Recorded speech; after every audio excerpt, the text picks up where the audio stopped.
Shabbat Shalom para todo el pueblo de Israel, la casa de Efraín dispersa en todas las naciones de la tierra. Hoy tenemos el privilegio de parte de nuestro Abba Kadosh Yud-Heh Vav-Heh de poder continuar con lo que venimos desarrollando en cada principio de Shabbat, el estudio de Apocalipsis, Gilgalú. Habíamos terminado en Apocalipsis capítulo 13, pero vamos a pasar por alto, por ahora, el capítulo 14, 15 y 16. Después vamos a retomar el mismo capítulo, porque vimos el capítulo 12 y el capítulo 13, donde habla el capítulo 12 de una mujer y de un dragón, y el capítulo 13 manifiesta, digamos, el nombre o el número de ese hombre, manifestando un número que radicalmente en el español es 3 veces 6, pero que es del hebreo, como lo dijimos y lo enseñamos, conforme a la Torá y conforme a la escritura hebrea y aún la griega, es 666.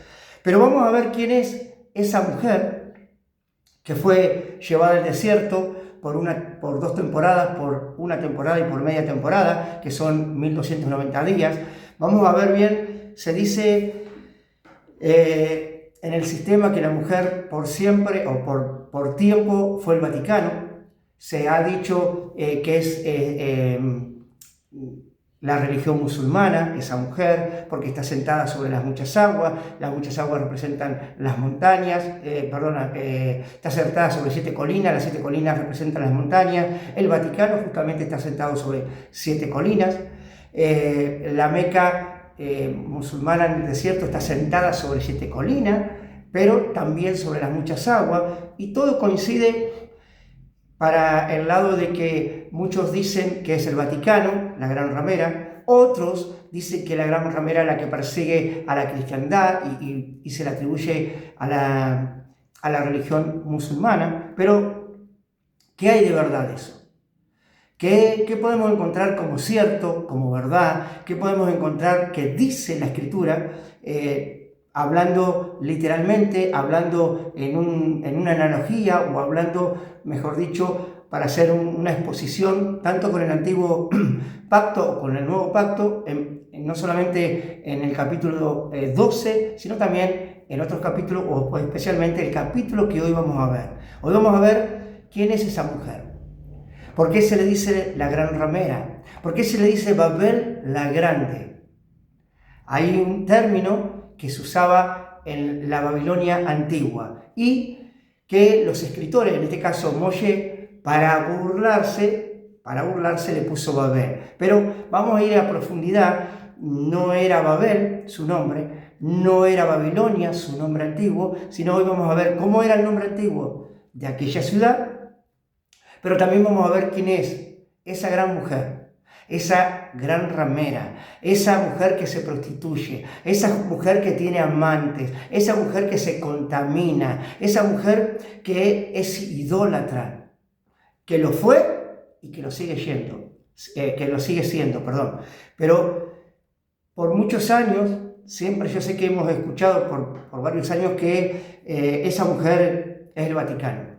Y desde la cristiandad hasta el día de hoy, y no tenemos nada con el tema de la cristiandad, sino que hasta el día de hoy se está enseñando que el Vaticano, dentro del Vaticano está el antimasía o el antimesías, el Vaticano es la Gran Ramera, el Vaticano es Babilonia la Grande o Babel la Moderna, y sí se ha enseñado por muchos años. Pero verdaderamente, ¿es tal así? Hoy, cuando podemos ir a escudriñar, a investigar y a buscar la profundidad de la palabra en los escritos apartados desde el hebreo y desde el griego, nos podemos dar cuenta que hay un montón de cosas que fueron cambiadas, hay un montón de cosas que fueron mal interpretadas y por consiguiente mal enseñadas.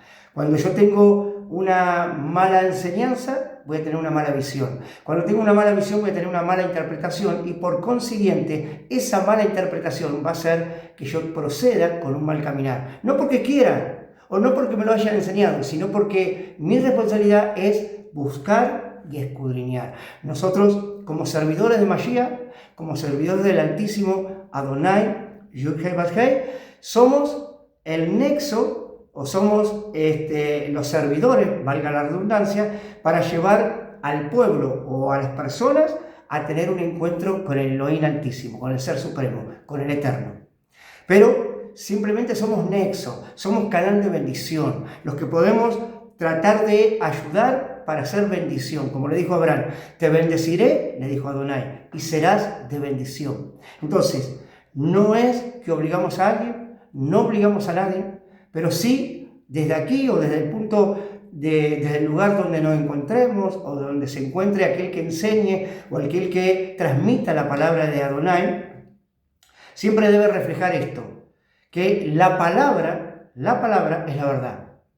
Que nosotros no debemos obligar a nadie, sino transmitir lo que es la verdad. Y la verdad se habló en un idioma solo, no en varios idiomas o en todos los idiomas de todas las naciones. La verdad se habla desde Israel, la verdad se habla en el idioma y en la lengua hebrea. La verdad se habla y se transmite desde el primer idioma donde fue transliterado el texto de la Tanaj, el griego. Pero yo no puedo decir que la verdad se habla o se transmite desde el español, desde el inglés, desde el francés. Cuando yo desconozco el origen de todo esto, voy a ignorar, y cuando ignoro, o el pueblo que ignora, perece. Dicho esto, vamos a ir, o vamos a recordar, mejor dicho, lo que era el 666, para ingresar en Apocalipsis 17, si quieren ir abriendo las escrituras en Apocalipsis capítulo 17, Gilgalut capítulo 17, porque vamos a ver con lupa hebrea quién es esa mujer y quién es la gran ramera, quién es Babel, la que tiene en su frente un nombre escrito, Babilonia, Babel la grande, la ramera, la prostituta de todas las naciones. ¿Quién es? Hasta el día de hoy, ¿quién es? Pero bueno, dicho esto, recordemos que el número 666, lo que nosotros decimos en el español, tiene que ver no con un número, sino con un nombre. Y el nombre está bien grabado en un hombre o a través de ese hombre en muchas personas. Y es apostasía. La palabra apostatar lo hemos visto en Apocalipsis capítulo 13, lo que significa apostatar. Lo habló bien Shaul Pablo en Corintios, lo habla bien Shaul Pablo en Tesalonicense. Lo que es la palabra apostatar, lo que significa para un fiel creyente en el Mashiach apostatar, pero el nombre de ese hombre, que es el 666, su nombre es apostasía. El capítulo 13 de Gilgalut, de Apocalipsis 16, dice: y hacía que todos, recordemos lo que habíamos estudiado la semana anterior, un poquito, en el capítulo 13 del pasaje 16, hacía que todos, pequeños y grandes, ricos y pobres, libres y esclavos, recibieran una marca en la mano derecha y en su frente. Entonces, ricos, pobres, esclavos, niños o niñas, jóvenes, jovencitos, todos iban a recibir una marca en su mano derecha y en su frente. Mano, símbolo de fuerza. Frente, símbolo de pensamiento, donde yo debo poner mi atención, donde yo tengo mis pensamientos, donde yo inclino mi vida a pensar, a orar y a adorar al Dios de Israel, al Elohim de Israel, o algunas personas al Dios de este siglo. Entonces, esto tiene una analogía y una comparación con lo que dice la palabra, porque no podemos sacar nada fuera de contexto para tener un gran pretexto. Si Yohanan dijo que hacía que todos, pequeños, grandes, ricos, pobres, libres y esclavos, recibieran una marca en la mano derecha y en su frente, no es que van a venir y van a poner el chip en la frente y en la mano. De hecho, que algunos se lo han puesto para abrir el auto y para la tecnología. Pero eso no es la marca de la bestia. Lo aclaré, lo enseñé, lo expuse con la escritura, con el Brit Hadashah, que eso no representa a la marca de la bestia. Que a través de un chip las personas pueden estar más controladas, sí. Que a través de un chip puedes saber dónde están desde otras partes del mundo, sí, pero eso no es literalmente o, digamos, escondidamente lo que se dice el 666, la marca de la bestia. Porque cualquiera que anda con un dominio, dije, de patente, que es el del auto, del carro, un dominio de carro con el número 666, vamos a creer que es la marca de la bestia. Cualquiera que tenga una remera, una franela, una chomba puesta, o una camisa puesta en su ser, ¿no? Sea varón o sea una mujer, y tenga un número 666, nosotros lo vamos a identificar con el número de Hasatán. Y vamos a decir que esa persona pertenece su mente, su corazón y su vida a Hasatán. Sin embargo, no tiene nada que ver y está muy lejos de todo lo que es verdad. Eso es una mala enseñanza. Eso es una mala interpretación. ¿Para hacer qué? Para hacernos tener miedo de algo que es un engaño y una mentira. Y así trabaja Hasatán, haciéndonos olvidar la verdad y haciéndonos creer la mentira como si fuera verdad. Dije que esto tiene una analogía, una comparación, Apocalipsis 13:16, con lo que la Tanaj dice. ¿Qué dice la Tanaj, la Torá, en Devarim? Digamos, en Deuteronomio 6, capítulo 6, del pasaje 6 al 8. Dice así: estas palabras, por eso Yohanan las ve y las expresa de esa manera, dice, estas palabras, las cuales te estoy ordenando hoy, estarán en tu corazón, o sea, servir a Adonai. Recordemos que Devarim 6:4 dice, Shema Israel, Yuhei Bajei Eloheinu, Yuhei Bajei Echad. Escucha Israel, Adonai nuestro Elohim, Adonai uno es.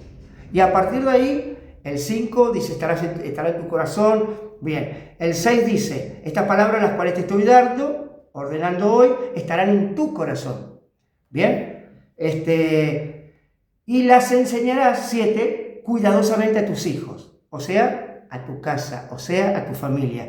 Hablarán de ellas cuando se sienten en su casa, cuando viajen en el camino y cuando se acuesten y cuando se levanten. O sea, en todo tiempo, a tus hijos, al pueblo, a la comunidad, a la Kehilá, debemos anunciar que Elohim, Yuhei Bajei, uno es. 8. Y acá donde el judaísmo radical lo toma literal. Dice, átenla en su mano como señal y pónganlos alrededor de su frente con una banda. Y de ahí, en Babilonia, salieron los tefilín, que se atan en el judaísmo, acá en el brazo, tefilín, que se atan en el brazo, y la cajita que se pone acá, en medio de la frente, entre ojo y ojo, tomándola de esta palabra. Pero la están tomando literal. Sin embargo, la escritura no habla literal. Habla figurativamente. Que la debemos tener como señal en la mano, ¿para qué? Para ponerla por obra. Es la señal de que yo pongo la palabra por obra. ¿Qué cosa? Que Elohim es uno. ¿Qué cosa? Que yo debo anunciar a Elohim que Yuhei Bajei es uno en mi casa y mi familia. Pero también en el pueblo. Pero también en la comunidad. Y también debo acercar a Elohim, al hombre o a la mujer, para que se reconcilie. Y lo debo tener siempre en mi mente, alrededor de mi frente, o sea, en mis pensamientos. De acuerdo a donde esté mi pensamiento, es donde va a estar mi corazón. Donde esté mi corazón, allí estará mi tesoro.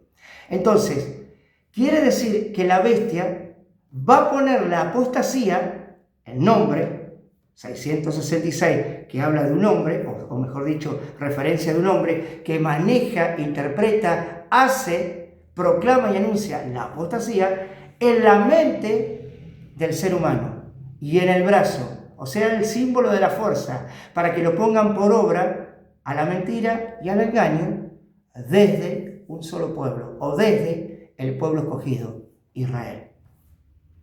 El mismo Pedro, Kefa, segunda de Pedro 2, 1 y 3 dice, pero hubo también falsos profetas en aquel tiempo. Imaginémonos ahora, si en aquel tiempo, en la época de Pedro, había falsos profetas entre el pueblo, así como habrán falsos maestros entre ustedes, que encubiertamente introducirán herejías destructoras, Hasta aún negarán al amo que los compró, o sea, a Yeshua y Joshua Hamashiach, y traerán sobre ellos destrucción repentina. El que niegue al amo va a traer sobre ellos ya destrucción repentina. 2. Muchos seguirán sus perversiones, esa gente que es falso profeta, falso maestro, y por causa de ellos el camino verdadero será blasfemado. En su avaricia los explotarán con cuentos fabricados. Su castigo no está inerte. Fue decretado hace mucho tiempo. Su destrucción no está dormida. ¿Qué quiere decir? Su destrucción está fijada. Viene el tiempo de su destrucción. No lo digo yo, sino lo dice la palabra de Elohim. A través del emisario Kefa, Pedro habla de que en aquel tiempo había falsos maestros, que había falsos profetas, que ya introducían encubiertamente, mintiendo y con engaño, herejías destructoras, que apartaban de la verdad al pueblo. ¿Con qué? Con la mentira. Todavía, hasta el día de hoy, sigue pasando lo mismo y aún más a medida que el tiempo se acerca y el tiempo está fijado, porque Mashiach viene, su castigo ya no está inerte, dice la Escritura, sino que ya fue decretado hace mucho tiempo, porque niegan muchos al amo que los compró a un precio de sangre. Entendiendo eso, nos damos cuenta de quién estamos hablando, nos damos cuenta del lugar donde estamos hablando, pero vamos a interpretar mejor Apocalipsis 17, del 1 al 3, quién es esa ramera. ¿De quién se habla? ¿De quién se habla cuando esa ramera se prostituya, cuando esa ramera se contamine o cuando esa ramera haga cosas que no tenga que hacer sin tener teshuvá, arrepentimiento? Apocalipsis 17, 1 al 3 dice: entonces vino, dice Yohanan, uno de los malachim, digamos de los mensajeros, con las 7 copas, y me dijo, ven. Vino con 7 copas, le dijo, ven, te mostraré el juicio de la gran ramera, la que está sentada sobre las muchas aguas. La gran ramera que está sentada sobre las muchas aguas. Más adelante vamos a aclarar algo, porque dije que el Vaticano se le dice la gran ramera, está sentada sobre muchas aguas, pero la Meca que está en el desierto se le dice la gran ramera y está sentada sobre muchas aguas. Entonces, sobre diferentes tipos de aguas. ¿Bien? 2. Los reyes de la tierra se han prostituido tras ella. Los reyes de la tierra se prostituyeron, puede ser en el Vaticano, puede ser con diferentes tipos de religión, musulmana, del judaísmo. Vamos a ver, del catolicismo, del cristianismo. Los reyes de la tierra se han prostituido tras ella, tras esa mujer, tras esa ciudad. Y la gente que vive en la tierra se ha emborrachado con el vino de su prostitución. Recordemos que el vino de su prostitución tiene un nombre, y lo empezamos hablando. Se llama apostasía. Y no va a venir el Mashiach antes de que la apostasía se manifieste y el hombre inicuo de pecado que se aleja, que se aparta de la Torá, sea manifestado como el anti-Torá, sea manifestado como que él quiere decirse a sí mismo que es el Elohim. Él quiere decirse a sí mismo que es el Dios manifestado aquí en la tierra. Se aparta totalmente de la Torá. 3. Él me llevó en el Ruach al desierto y vi una mujer. Cuando hablo de mujer, hablo de pueblo, hablo de nación, hablo de una quejilá, una mujer sentada en una comunidad, una asamblea, sentada sobre una bestia escarlata, llena de nombres blasfemos, tenía 7 cabezas y 10 cuernos.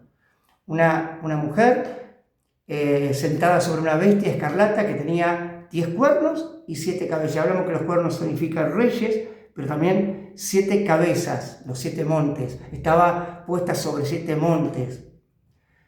Ahora, para analizar bien quién es esta mujer y para interpretar mejor lo que dice la Escritura en Apocalipsis capítulo 17, vamos a ir a Apocalipsis capítulo 12, del pasaje 14 al 17, y nos vamos a dar cuenta de quién está hablando Yohanan y cuál fue la mujer que vio Yohanan irse para el desierto. Juan dijo, capítulo 12, pasaje 14 al 17 dice, pero a la mujer se le dieron las 2 alas del gran águila para que pudiera volar a su lugar en el desierto, donde ella es cuidada por 1 temporada, 2 temporadas y media temporada, fuera de la presencia de la serpiente, o sea, 3 años y medio. Eso ya pasó, ya Johanán estaba viendo algo que ya había ocurrido en el tiempo de Antíoco IV Epífanes, antes de la destrucción del templo, en el lugar cuando se profanó el templo. Pero lo que ya pasó no quiere decir que no vuelva a pasar. Lo que ya pasó se puede llegar a repetir en el tiempo antes de la venida de Mashiach. 15. La serpiente vomitó de su boca como un río para alcanzar a la mujer y arrastrarla con la inundación, pero la tierra vino a su socorro. Abrió su boca y se tragó al río. El dragón había vomitado de su boca. O sea, la tierra ayudó, la tierra habla de Israel, ayudó, se tragó el río que el dragón, cuando habla de un río habla de un ejército, que el dragón había vomitado de su boca para perseguir a esa mujer. Entonces, dice el 17, el dragón se enfureció contra la mujer, aún más quiere decir, y fue a pelear con el resto de sus hijos, aquellos que obedecen los mismos, o sea, mandamientos de Adonai y dan testimonio a Yeshua HaMashiach. O sea, no solamente los que tienen mandamientos, sino los que tienen el testimonio de Yeshua HaMashiach. ¿Quiénes son? Que somos nosotros. O sea, eres tú y soy yo. Es el olivo injertado junto al olivo verdadero para beber de la misma savia, proclamando, no solamente anunciando la Torá, lo que es mandamientos, lo que son estatutos, lo que son ordenanzas, sino también el testimonio de la Torá. ¿Quién está? ¿Dónde está el testimonio de la Torá? En Yehoshua el Mashiach. Johanán fue llevado al desierto y ahí ve una mujer, lo cual, la última vez que se menciona esa mujer es en el capítulo 12, lo cual también había sido llevada al desierto. O sea, que la mujer que está en el desierto y está sentada sobre la bestia escarlata es la misma mujer que Johanán ve en el capítulo 12. Entendiendo ya por dónde vamos a abrir el libro, en la Tanaj, en el profeta Ezequiel, capítulo 16, vamos a ver el pasaje 1 y 2 y del 15 al 35. Ahora bien, ¿por qué quiero o por qué les digo vamos a escudriñar Ezequiel? Porque así como Johanán tiene la visión de quién es la mujer, dónde está y por qué está en el desierto, y por qué huye al desierto, por qué es guardada en el desierto, y por qué esa mujer en el desierto se monta sobre una bestia escarlata, donde tiene 7 cuernos, donde tiene 10 cuernos y 7 montañas. Entonces, ¿quién es esa mujer? ¿Cómo lo expresa Johanán? ¿Y de dónde viene esa idea? ¿De dónde viene esa visión? ¿O cómo es reflejado la visión? Recordemos que Johanán Juan es hebreo.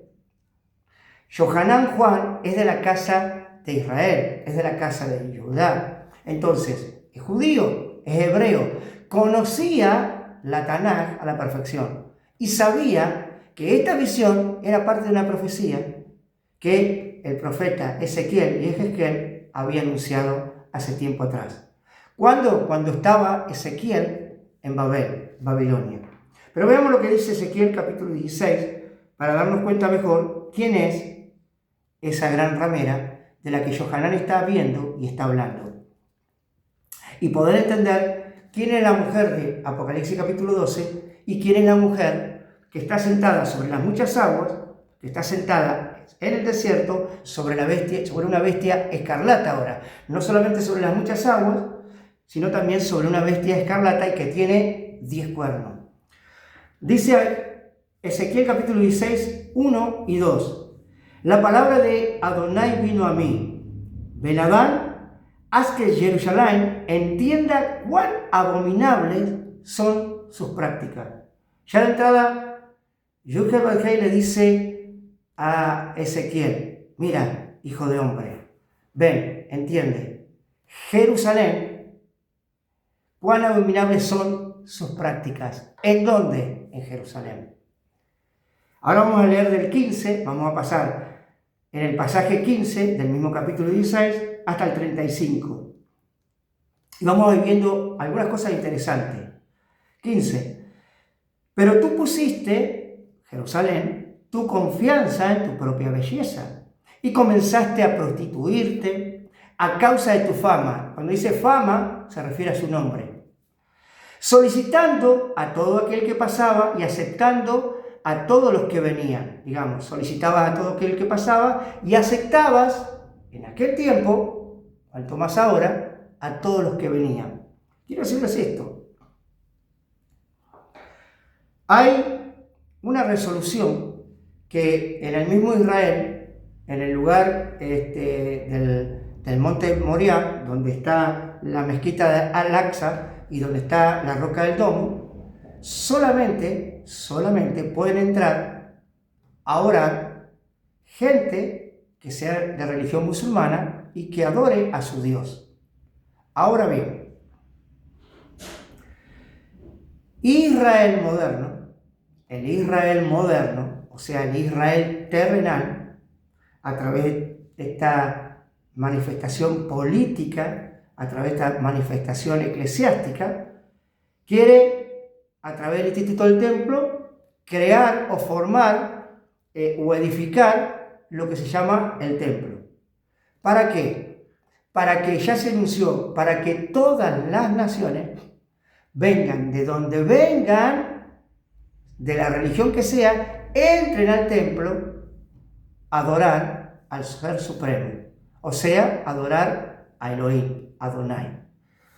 Ahora bien, ya los profetas, desde la antigüedad, decían y anunciaban que, como dice Ezequiel capítulo 44, ningún incircunciso, ningún pagano puede entrar al lugar Kadosh, y mucho menos al lugar Kodesh a Kodeshim, Santo Santísimo, el lugar donde entraba el Kohen Gadol en la antigüedad. Pero tampoco puede entrar al templo, o sea, al Mizdash, ningún pagano incircunciso.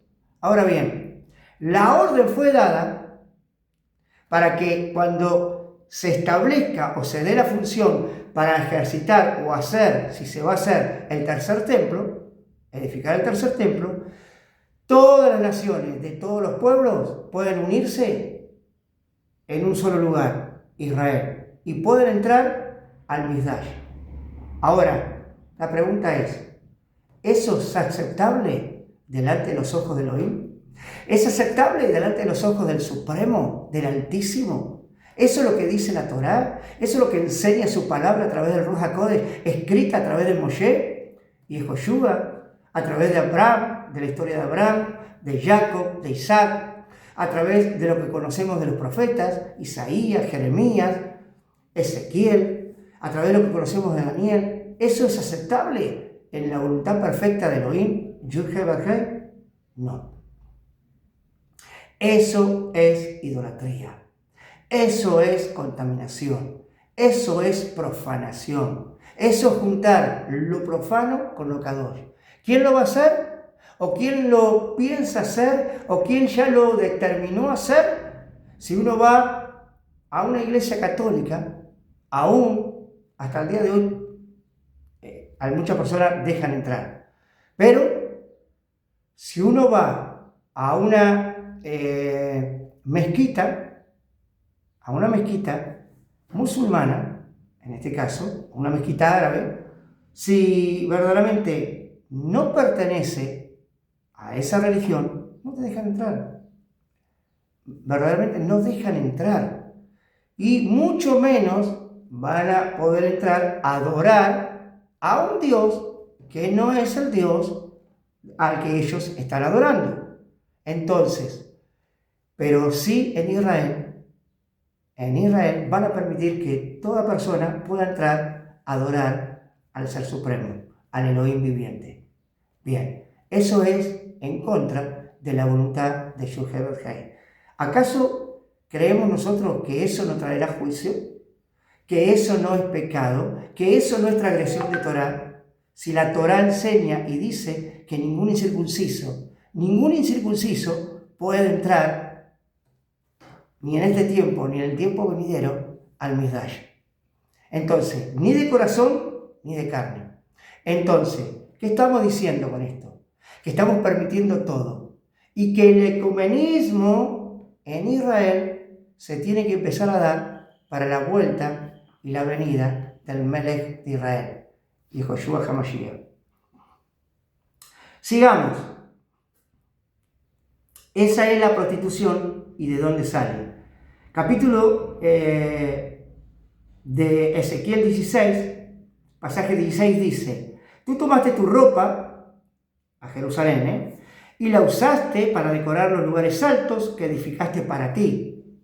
Jerusalén, pueblo de Israel, y Judá, Israel. Y allí continuaste prostituyéndote. Tales cosas no debían suceder. Y es más, Jerusalén era parte del sur, donde está Judá. Tales cosas no debían suceder y en el futuro no sucederán. También tomaste tus bellas joyas hechas de mi oro, dice Adonai, y de mi plata, que yo te había dado, e hiciste para ti imágenes de hombres, con las cuales te seguiste prostituyendo. 18. Tomaste tus vestiduras bordadas y las cubriste, pusiste mi aceite de oliva y mi incienso delante de ellas. Y tomaste mi comida, que yo había dado, mi harina fina, aceite de oliva y miel, que yo te había dado para comer. Y las pusiste delante de ellos para darles aroma agradable, así es como fue, dice Yud-Heh-Vav-Heh. La pusiste delante de los dioses, la pusiste delante de la abominación, la pusiste delante de la idolatría, al cual ibas a adorar. En el 20, pasaje 20. Además tus hijos y tus hijas, que diste salud para mí, dice Adonai, quiere decir, los cogiste o los tomaste y sacrificaste para que ellas se lo devoraran. Y hace una pregunta: ¿fueron estas fornicaciones de ustedes cosa ligera? Matando a mis hijos, o sea que no son tus hijos, entregándolos y apartándolos para estos ídolos. 22. En todas tus prácticas abominables y fornicaciones, ¿nunca te acordaste de la condición en que te encontrabas cuando eras joven? ¿En dónde? En Egipto. Desnuda, o esclavizada obviamente, expuesta y revolcada en tu sangre. Israel, Israel. 23. Así que, después de esta perversidad de ustedes, ay de ustedes, dice Adonai. Edificaste plataforma y te hiciste lugares altos en todo lugar abierto. Edificaste tus lugares altos en toda esquina de la calle, volviendo tu belleza en abominación, abriendo tus piernas para todos los que pasaban y multiplicaste tus actos de fornicación. Israel, Jerusalén. No tiene nada que ver con Vaticano, no tiene nada que ver con Arabia o la Meca musulmana. 26. Tuviste sexo con tus vecinos, los egipcios, de miembro grande, y fornicaste una y otra vez solo para provocarme. Así que ahora yo he extendido mi mano sobre ti, quiere decir Adonai. He disminuido tu ración de comida y te he puesto a merced de aquellos que te odian. Las hijas de los Plistím, o sea de los filisteos, que encuentran indignante tu comportamiento lujurioso. Los filisteos encuentran indignante el comportamiento lujurioso de Jerusalén, o sea de Israel. Fíjense, o fijémonos, la calidad del pueblo de Israel en aquel tiempo, pero no nos olvidemos que estamos en un tiempo presente y que aún las abominaciones al tiempo de hoy son mayores. 28. Aún por no estar satisfecha, porque ahí no para, actuaste como una ramera también con el pueblo de Ashur, o sea, Asiria. Sí, fornicaste con ellos y todavía no estaba satisfecha, o sea, que todavía estaba con ganas de seguir fornicando.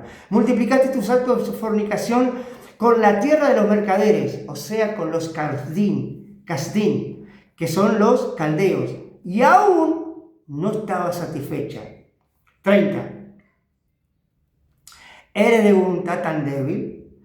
Dice Yud-Heh-Vav-Heh Elohim. Haces todas estas cosas comportándote como una ramera sin vergüenza en triple grado. No en primer grado, no en segundo grado, tercer grado. Triple grado. O sea, con Asiria, con Egipto y con Babilonia. Al este y al oeste, a izquierda y a derecha fornicaste. Fuiste a Siria, pero a izquierda y a derecha fornicaste y pusiste delante de ellos, delante de sus ídolos, aún tus hijos para pasar por el fuego. Aquí está, 32. Una esposa que comete adulterio, que va a la cama con extraños, no con marido fiel, quiere decir, en vez de con su esposo, o sea, Adonai. Pero también, en vez de recibir regalos como cualquier otra prostituta, tú das regalos a todos tus amantes. Tú los sobornas para que vengan a ti de todos los lugares para tener sexo contigo. 34. Tú eres el opuesto de otras mujeres, obvio. Tú solicitas fornicación, no eres solicitar, nadie te llama. Tú vas porque te gusta prostituirte. Tú vas porque eres gran ramera. Tú vas porque te gusta la idolatría. Tú vas porque te gusta la profanación. Tú vas porque eres apóstata. Sigo. Y tú le pagas a ellos y ellos no te pagan. Tú eres lo opuesto a cualquier persona o mujer que trabaje de ese oficio. Tremenda palabra de exhortación, tremenda palabra de declaración a través del profeta Ezequiel. 35. Está bien, ramera, escucha la palabra de Yud-Heh-Vav-Heh. Y ahí Abba le empieza a hablar a través del profeta a Jerusalén, o sea, a Israel. En conclusión, de lo que la palabra nos está mostrando, ¿quién es la gran ramera en el desierto? No podemos sacar nada fuera de contexto. No es el Vaticano, no es la Meca musulmana, no es la religión musulmana, no es la religión cristiana, no es la religión budista, no es la religión hinduista. Es Jerusalén. ¿Pero qué es Jerusalén? Ya lo vamos a ver. ¿Quién es Jerusalén? ¿Y a qué Jerusalén se refiere el emisario Juan? Volvamos a Gilgalut, Apocalipsis 17, 4, y sigamos. La mujer estaba vestida de púrpura y escarlata, o sea, tenía realeza, tenía dominio, tenía poder de lo eclesiástico. Y brillaba con oro, piedras preciosas y perlas, como Cohen. En su mano tenía una copa de oro llena de cosas obscenas y sucias producidas por su prostitución, en su mano. O sea, que ella hacía, la mano es símbolo de hacer, la mano es símbolo de hombre, ella hacía, no solamente tenía fe, sino ponía por obra esa prostitución. 5. En su frente tenía escrito un nombre. Entonces, ¿qué dije que era un nombre? Fama. En su frente tenía una fama, tenía un nombre, con un significado escondido. ¿Cómo la llamaban? A Jerusalén, desde aquel entonces, desde la visión de Johanán hasta este día, Babel la Grande, madre de las rameras y de las obscenidades de la tierra. Es la misma que describe el Nabí y Ezequiel, o el profeta Ezequiel, en el capítulo 16. ¡Qué tremendo! Cuando se nos va de la mente y nos desestructuramos, sacamos todo engaño babilónico o todo engaño egipcio, sacamos todo engaño de Roma, en la cual nos hizo ver o nos quiso decir o nos quiso enseñar que Roma y el Vaticano era la gran ramera. ¿Cuántas veces, si yo te preguntara, cuántas veces escuchaste a nivel eclesiástico que la gran ramera es el Vaticano? Me podrás decir muchísimo. 1, 2, 3, varias. Muchísimas predicaciones sobre eso, especialmente la cristiandad. Pero ¿cuántas veces has escuchado que no era el Vaticano, sino que representa esa gran ramera, la que está sentada sobre varias colinas, sobre 7 colinas, y las muchas aguas, a la Meca que está en el desierto, Y por eso Apocalipsis 17 habla de esa mujer que está sentada sobre las 7 colinas en las muchas aguas. Pero en realidad estamos viendo por la palabra de Elohim que no es la congregación musulmana, no es la familia árabe, no es la familia cristiana, no es el cristianismo católico apostólico romano ni sus ramificaciones, la iglesia protestante, la iglesia pentecostal, la iglesia bautista, la iglesia carismática pentecostal, la iglesia metodista, la iglesia adventista, la iglesia de los mormones, la iglesia del testigo de Jehová. No es. Eso no es la gran ramera. De ahí no sale el anti-Mashiach. De ahí no viene el número 666. Dice la Escritura, por la palabra de Elohim, a través de la visión y de lo que el Ruach HaKodesh le habló al emisario Yohanan Juan, que la gran ramera es la Babel, se llamará Babel, es llamada Babel la Grande, la madre de todas las fornicaciones, y es Jerusalén.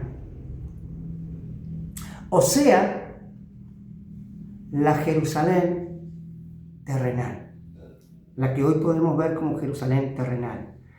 Vamos a ir al pasaje 17, del capítulo 17 del pasaje 18, Apocalipsis 17, pasaje 18, más adelante, y vamos a ver lo que dice. Dice, y la mujer que has visto es la gran ciudad que gobierna sobre los reyes de la tierra. ¿Qué mujer vio Yohanan? Y para saber eso, quién es la gran ciudad que gobierna sobre los reyes de la tierra, vamos a ir a Apocalipsis capítulo 11, más atrás, donde Yohanan, el mismo Yohanan, habla y expresa quién es esa gran ciudad. 11.8 dice Juan, y sus cuerpos muertos estaban tendidos en la calle principal de esa gran ciudad, cuyo nombre, para reflejar su condición espiritual, de cómo estaba esa gran ciudad, es Sodoma y Egipto, Sedom y Misraim, donde su Adón, o sea, el amo, el dueño, el señor, fue ejecutado en una estaca. La pregunta es, ¿dónde el Adón fue ejecutado en una estaca? Fue en la Jerusalén, fue en Jerusalén, terrenal. Esa es la gran ciudad que habla Yohanan en el libro, o mejor dicho, en el capítulo 17 de Apocalipsis, lo mismo que la compara con la mujer de Apocalipsis capítulo 12. Por eso, el emisario Shaul, en Gálatas, a la congregación de Galacia, decía quién eran los hijos de esclavitud y quién eran los hijos de la libre. Digamos que hacía una analogía entre las dos Jerusalén, la Jerusalén terrenal y la Jerusalén celestial. Depende a quién queremos pertenecer. Gálatas 4, 25 y 26, Shaul Pablo dice, enseñando a la congregación de Galacia, porque Agar es el monte Sinaí en Arabia y corresponde a la Jerusalén actual. Agar, monte Sinaí, Jerusalén actual. Pues esta junto con sus hijos, digamos con el pueblo, está en esclavitud. La Jerusalén actual, junto con sus hijos, con los que conviven en ese mismo ambiente, está en esclavitud. Pero la Jerusalén de arriba es libre. Ella es madre de todos nosotros, decía Shaul, y no solamente de él, sino del pueblo de Galacia que había recibido a Mashiach como su Adón y Salvador, que se había vuelto en arrepentimiento a seguir los pasos de su Mashiach, los pasos del Mashiach que Shaul Pablo anunciaba y proclamaba, ese Mashiach que murió en esa estaca de ejecución y que al tercer día resucitó. Entonces podemos decir que según los escritos apartados, que Jerusalén es Egipto y Sodoma, o sea, la gran ramera. Si Jerusalén es Egipto y Sodoma es la gran ramera, que de hecho que lo es, fue en el tiempo de Yohanan y lo sigue siendo en este tiempo, tal es así que hay marchas de LGTBQ, tal es así que varón con varón se casan, mujer con mujer se casan, tal es así que están haciendo un decreto nacional en Israel para presentar al primer ministro y para legislar para que en el tiempo venidero, pronto, no muy lejano, se pueda entrar a la sinagoga varón con varón y mujer con mujer para casarse. Y lamentablemente, o mejor dicho, en la voluntad perfecta de Adonai, antes de que Mashiach venga, se va a cumplir. Porque es la gran ramera, es la Babel, es la gran ramera la que se prostituye con todas las naciones de la tierra. Es la Egipto y la Sodoma. ¿Pero por qué es Egipto y Sodoma desde el ámbito espiritual, esa gran ciudad? Uno, porque Egipto representa la ciencia, el zodíaco más antiguo, juntamente con el babilónico, salieron de Egipto y después de Babilonia. La espiritualidad, o sea, la cábala, el misticismo y la idolatría. Eso es Egipto, eso es Jerusalén. Lo fue y hoy en día se ha multiplicado. No es que esté hablando en contra de Jerusalén, ojo, no estoy hablando en contra de Jerusalén celestial, de la Jerusalén que procede de lo alto, de la Jerusalén en la cual es la novia, como dice Apocalipsis capítulo 21, que desciende de lo alto. O sea, estoy hablando de una Jerusalén, Jerusalén terrenal, en la cual el Dios de este siglo la gobierna. Y se ha convertido en la gran ramera. Se ha convertido en el hazme reír de todos los pueblos y naciones, a través de que todos los pueblos y naciones pueden hacer y ejercer en ese lugar todas las religiones de la tierra y compartir en la tierra que no se debía compartir, que no se debía dividir y no se debía dar ni vender a otras naciones. Hoy en día muchas naciones de la tierra y muchas religiones de la tierra están ejerciendo en la tierra que no es de Israel, sino que le pertenece a Adonai, Yud-Heh Vav-Heh. ¿Por qué Sodoma, la gran ramera? Porque Sodoma representa la fornicación. Sodoma representa y simboliza el adulterio, o sea, la inmoralidad sexual. Y eso es lo que se ve hoy en día en Jerusalén, en la Jerusalén terrenal. Démonos cuenta que se le llama Babilonia la Grande también a Jerusalén, porque este nombre también a Babel originalmente se le decía con otro nombre. Y acá vamos a profundizar lo que es y por qué se le decía con otro nombre Babilonia, o sea, Babel. En algunas ocasiones, los escritores, en este caso Moshe, de los escritos apartados de las Sagradas Escrituras, le cambiaban el nombre para ridiculizar a sus dioses, como por ejemplo lo que vamos a expresar y hablar. Aclaro, la conocemos como Babilonia. La conocemos como Babel. ¿Por qué Babel? Porque trajo confusión.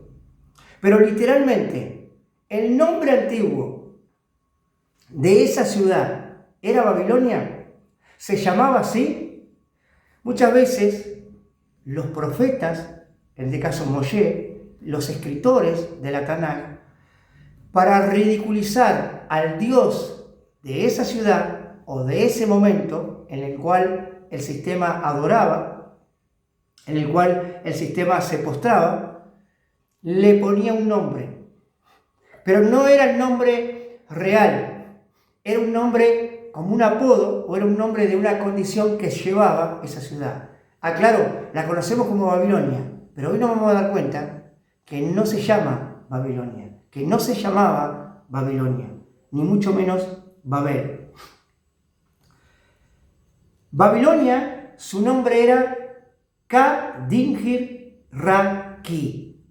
Ka-Dingir Ra-Ki. Se puede buscar, se puede googlear. Hoy en día se encuentra cómo se llamaba la Babilonia antigua o cómo era el nombre verdadero de la Babilonia, de lo que hoy conocemos como Babilonia o de lo que más tarde conocimos como Babilonia. ¿Y qué significa? Su significado literal en sumerio, Ka significa puerta, Dingir, Dios o divinidad, Ra, que es un sufijo fonético, determina la localidad, ¿no? Determina que es local, y Ki, tierra o lugar. Su traducción más aproximada es lugar de la puerta del Dios, o sea, del Dios babilónico, del Dios de Babel, a eso me refiero, o tierra de la puerta de Dios. Babilonia era tierra de la puerta de Dios, era la puerta de Dios, el lugar de la puerta de Dios, Babilonia. Ahora, de ahí proviene más tarde, en el acadio, el nombre de Babi-Ilu. Babi-Ilu. Ese era el nombre, no era Babilonia. Se llamaba Babi-Ilu. Babi-Ilu, que viene del acadio, Bab significa puerta, Ilu, Dios, Dios. Por eso se decía la tierra de la puerta de Dios.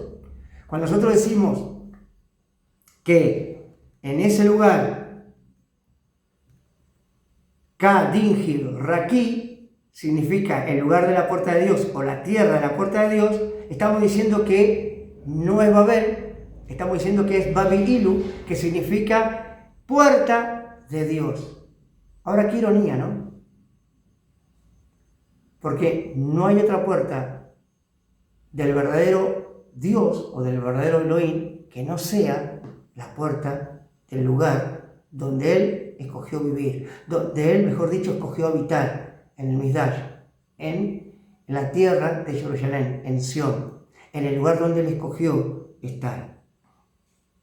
Pero pareciera que, irónicamente, no entendiendo esto, o no sabiendo que se llama Babi-Ilu, Babilonia, desde la antigüedad no se llamaba Babilonia, sino Babi-Ilu, y que significa puerta de Dios. De allí, el profeta Moshe, y escritor de la Torá, le pone la forma hebrea, ridiculizando Babel, la cual la Torá la redefine como puerta del Dios.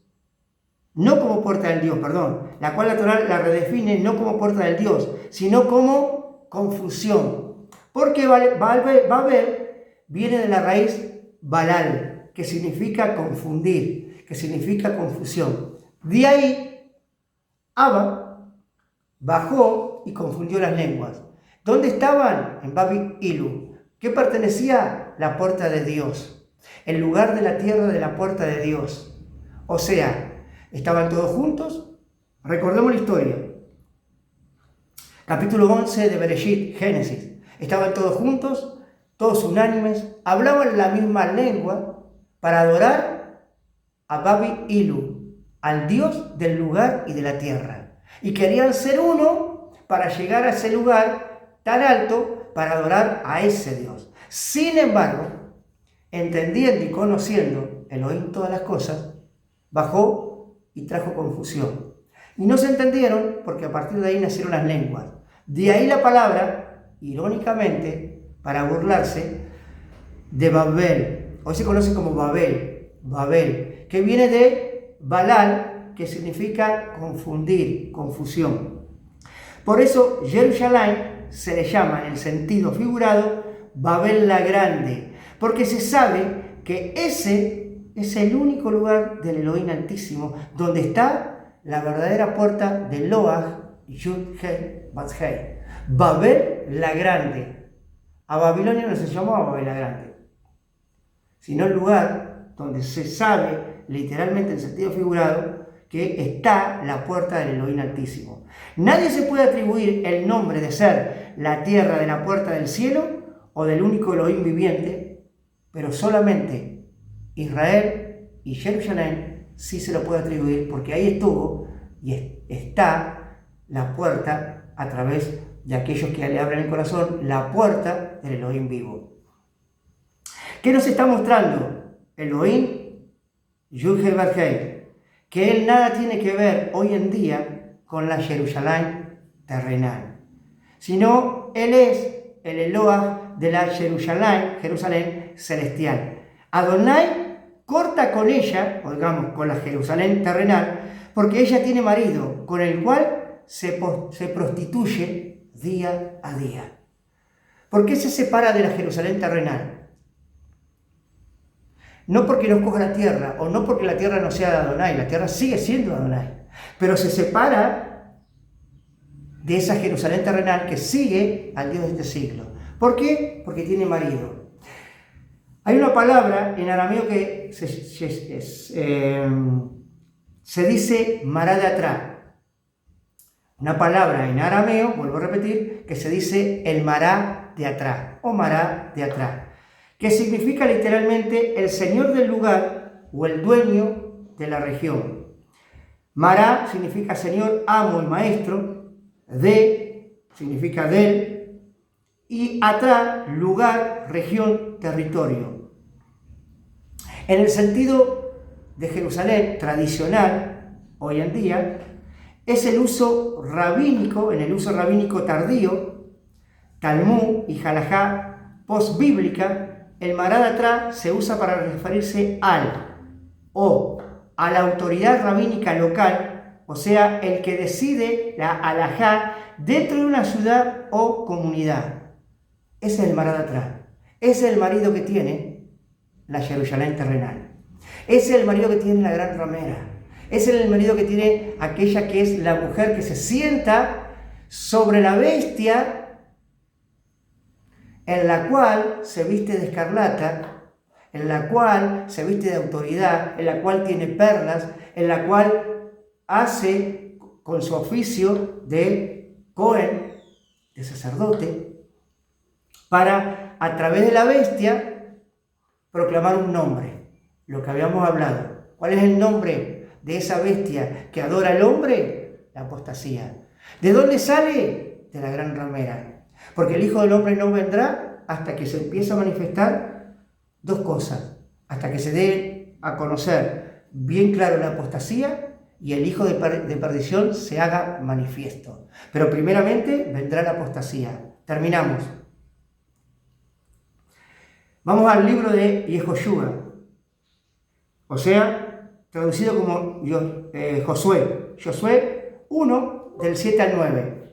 Dice, Yehoshua le dijo a Adonai, solamente sé fuerte y muy valiente en tener cuidado de seguir toda la Torá que Moshe, mi siervo, te ordenó seguir. O sea, Moshe, siervo de Adonai, te ordenó seguir. No te vuelvas de ella ni a la derecha ni a la izquierda. Entonces tendrás éxito donde quiera que vayas. 8.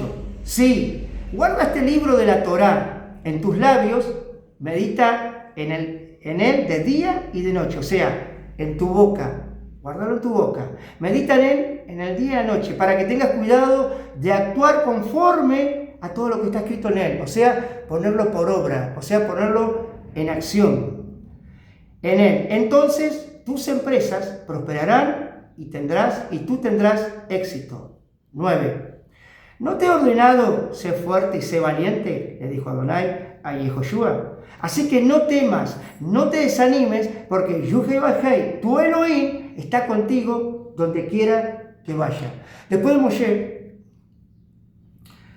y de toda la Torá que fue enseñada por Moshe, Yehoshua tomó la posta. ¿Para qué? Para hacer entrar triunfante al pueblo hebreo a la tierra prometida. Pero debía tener algo en claro. No se debía de apartar ni de día ni de noche de la Torá. O sea, no te apartes ni a derecha, ni a izquierda ni a derecha.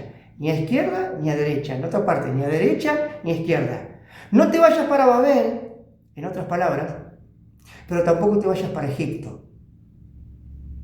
No te vayas a la ciencia, a la cábala, al misticismo, al ocultismo, pero tampoco te vayas al encantamiento, a la hechicería, a la brujería, tampoco te vayas a la astrología, tampoco te vayas al engaño y a la mentira. Entonces, ni a diestra, ni a siniestra. No nos debemos apartar ni para un lado ni para el otro. Por eso debemos, como dice la Torá y como le dijo Adonai a Yehoshua, meditar en la Torá de día y noche. Porque si yo no me aparto ni a derecha ni a izquierda, quiere decir que voy a seguir el camino angosto, recto, derecho adelante y hacia arriba, el cual me lleva a la vida abundante y a la vida eterna. Pero si me aparto de derecha, por no meditar en la Torá de día y noche, y me aparto a la izquierda, entonces mi camino no va a ser angosto, va a ser ancho. Y el camino ancho, dijo Yehoshua HaMashiach, que lleva al ser humano a la perdición y a la condenación eterna. Entonces, cuando yo medito en la Torá de día y de noche, me voy a dar cuenta que pongo la Torá en mi mente y en mi corazón. Pero cuando yo medito, voy a entender qué es lo que Yuhevasgei quiere para mi vida, para ponerlo por obra en el tiempo venidero. O sea, a partir de hoy, para mañana y para los días que se vienen.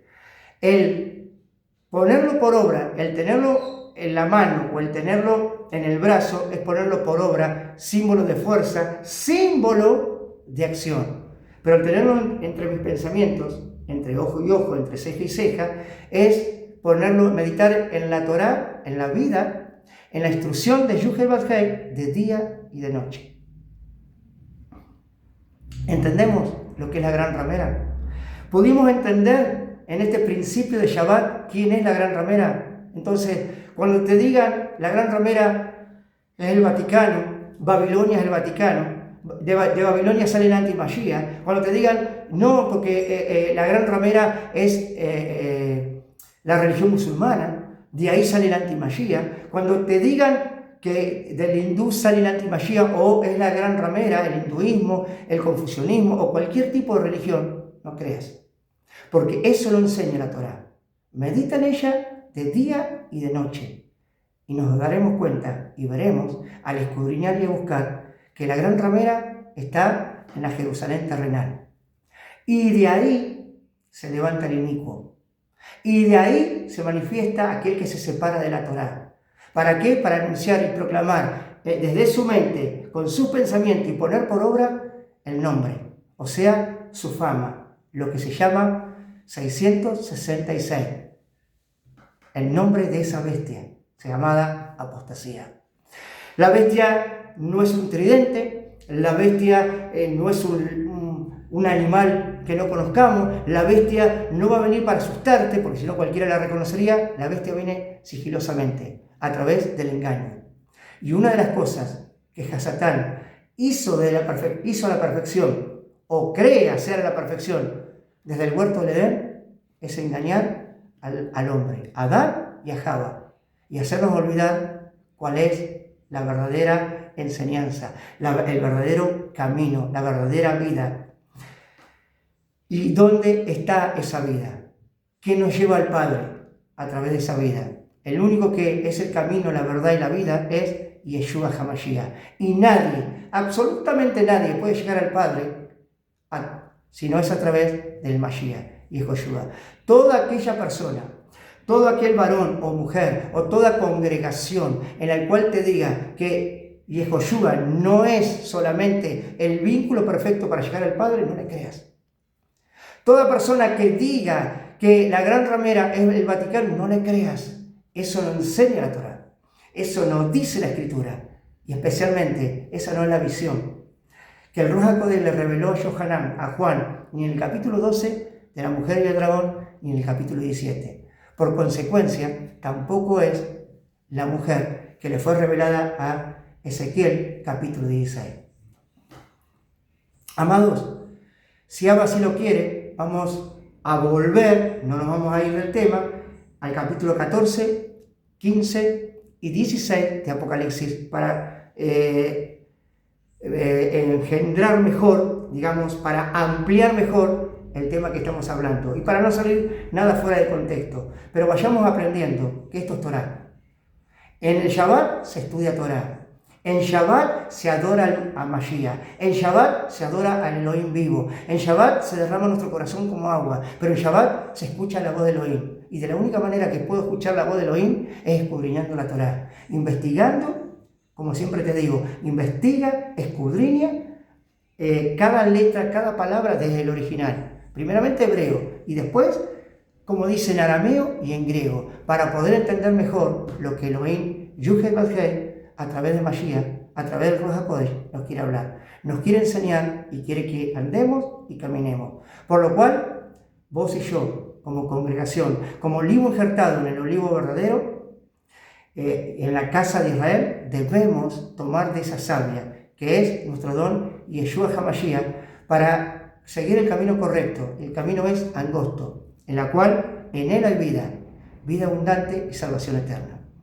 Shabbat Shalom, y si Abba así lo quiere, estaremos en el próximo principio de Shabbat para seguir con el estudio de Apocalipsis a profundidad. Despacio, de a poquito, pero pasito a pasito, profundo, para escudriñar cada palabra, o mejor dicho, palabra por palabra en algunas frases o cada pasaje del cual ha sido escondido hasta el día de hoy, pero que hoy, por la gesed, por el favor no merecido, pero por el favor eterno, en el cual Yuhel Basheim nos ama con ese amor eterno, ha dado de ese favor para que vos y yo podamos aprender mejor lo que quiere decir Apocalipsis, lo que quiere decir Gilgalut y lo que le fue revelado en esas visiones al emisario, al apóstol Yohanan, Juan.